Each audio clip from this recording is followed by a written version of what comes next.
Shalom, selamat siang. Nama saya Iyut Yuliana Manalu. Saya akan menjelaskan tentang UAS untuk mata kuliah hermeneutika dalam semester 4. Di sini saya membahas tentang Lukas 4 ayat 16 sampai 30 dengan judul perikopnya yaitu Yesus ditolak di Nazaret.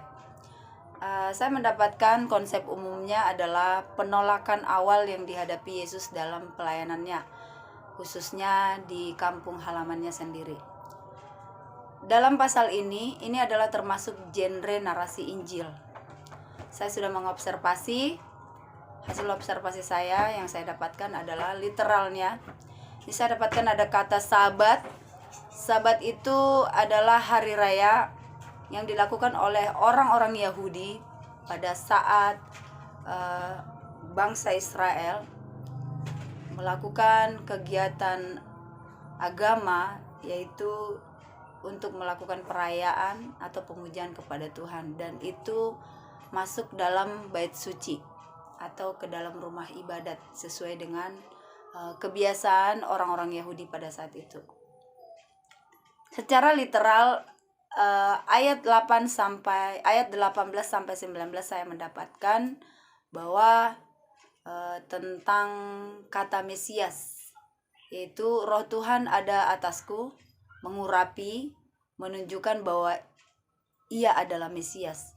Di sini Tuhan Yesus menjelaskan bahwa Dia adalah orang yang diutus oleh Allah, yang diurapi oleh Allah.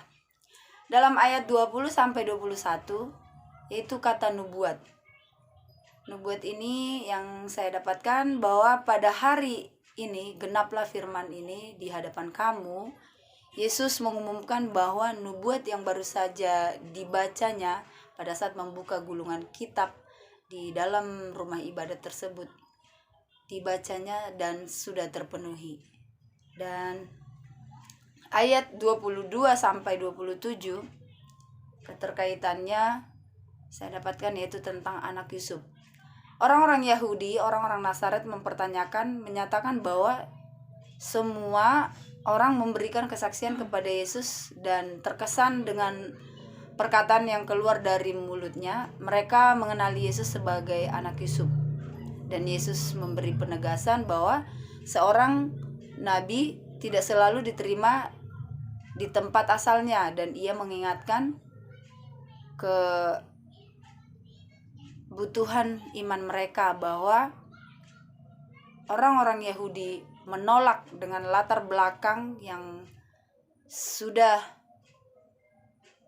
terdapat pada diri Yesus sendiri, bahwa dia adalah anak seorang tukang kayu, yaitu Yusuf dan Maria.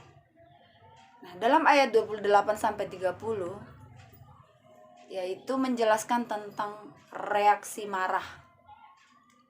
Reaksi marah orang-orang Yahudi, orang-orang Nazaret pada saat itu. Mereka mengusir Tuhan Yesus. Dia keluar dari kota dengan maksud melemparkan dia ke bawah. Namun dengan kekuatan yang daripada Allah, yaitu seperti tadi di ayat 18 sampai 19 bahwa Roh Allah memang diurapi, Roh Allah itu ada pada Tuhan Yesus. Yesus dengan tegas menolak upaya mereka dan dengan tenang pergi dari tengah-tengah mereka. Dan saya mendapatkan bahwa di sini sebenarnya Tuhan Yesus langsung menghindar dan menghilang dari tengah-tengah orang-orang yang keluar dari bait suci tersebut. Kita kembali dalam hasil observasi, yaitu secara gramatikal yang saya dapatkan, berfokus pada analisis struktur kalimat dan penggunaan kata-kata dalam teks. Klausa terpisah yang menggambarkan tindakan Yesus, yaitu kata Yesus itu subjeknya, yaitu sebagai subjek kalimat, dan datang ke Nazaret itu menjelaskan tujuan perjalanan Yesus, yaitu di mana tempat di mana ia dibesarkan. Itu secara gramatikalnya. Dalam pasal ini keseluruhannya menyoroti yaitu tentang struktur kalimat dan penggunaan kata-kata dalam teks, membantu kita memahami bagaimana kalimat-kalimat tersebut tersusun dan saling terkait antara yang satu dengan atau satu sama lain. Secara historikal, observasi secara historikal yaitu dalam gulungan kitab itu Tuhan Yesus menjelaskan tentang kitab Nabi Yesaya, yaitu tertulis dalam Yesaya 61 ayat 1 sampai 2.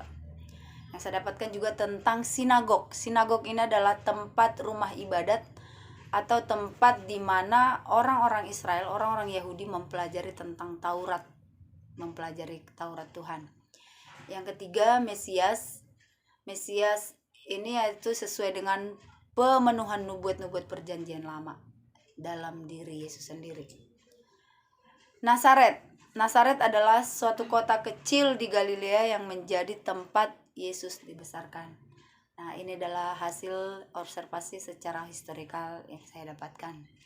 Dan secara kultural, tradisi orang-orang Yahudi memiliki tradisi yang sangat kental dalam menjaga kebiasaan keagamaan mereka, yaitu pada hari Sabat.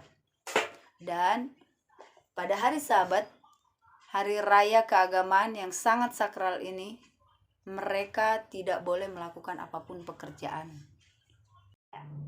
Hasil observasi interpretasi yang saya dapatkan yaitu orang-orang Nazaret mempertanyakan tentang kebenaran perkataan Yesus, bagaimana ia bisa memiliki otoritas seperti itu, dan mereka tidak mampu menerimanya sebagai Mesias. Yesus memperhatikan kekerasan hati mereka dan menyampaikan dua perumpamaan dari perjanjian lama untuk menunjukkan bahwa Allah sering memilih bangsa lain daripada bangsa sendiri untuk memberkatinya. Ini menyebabkan kemarahan orang-orang Nazaret dan mencoba mendorong Yesus dan mengusirnya. Yesus keluar dari tengah-tengah mereka dan pergi. Ini menunjukkan bahwa waktunya belum tiba dan bahwa penolakan dan penganiayaannya di Nazaret tidak akan menghentikan misinya untuk menyelamatkan dunia. Dan penolakan orang-orang Nazaret menunjukkan pola yang akan berlanjut dalam perjalanan Yesus, di mana banyak orang menolaknya sebagai Mesias yang dijanjikan oleh Allah kepada umatnya. Dalam Lukas 4 ayat 16-30 ini menunjukkan bagaimana Yesus dengan jelas menyatakan dirinya sebagai Mesias yang dinubuatkan dalam perjanjian lama, tetapi ditolak oleh orang-orang Nazaret yang tidak mampu menerimanya. Ini adalah salah satu contoh awal dari penolakan yang dia alami selama pelayanannya di dunia. Nah, aplikasinya saya akan jelaskan. Yang pertama, mengenali identitas Yesus, yaitu Mesias yang diutus oleh Allah. Yang kedua, memahami penerimaan dan penolakan. Di sini kita bisa mengetahui memahami penerimaan dan penolakan. Peristiwa di Bait Allah di Nazaret menggambarkan penerimaan dan penolakan yang dialami Yesus. Yang ketiga, tidak terhalang oleh penolakan. Nah, di sini kita mempelajari bahwa Yesus tidak pernah berhenti meskipun ada penolakan, dia akan tetap mengabarkan kabar baik dan itu harus disampaikan. Yang keempat, mengasihi dan memberkati orang lain.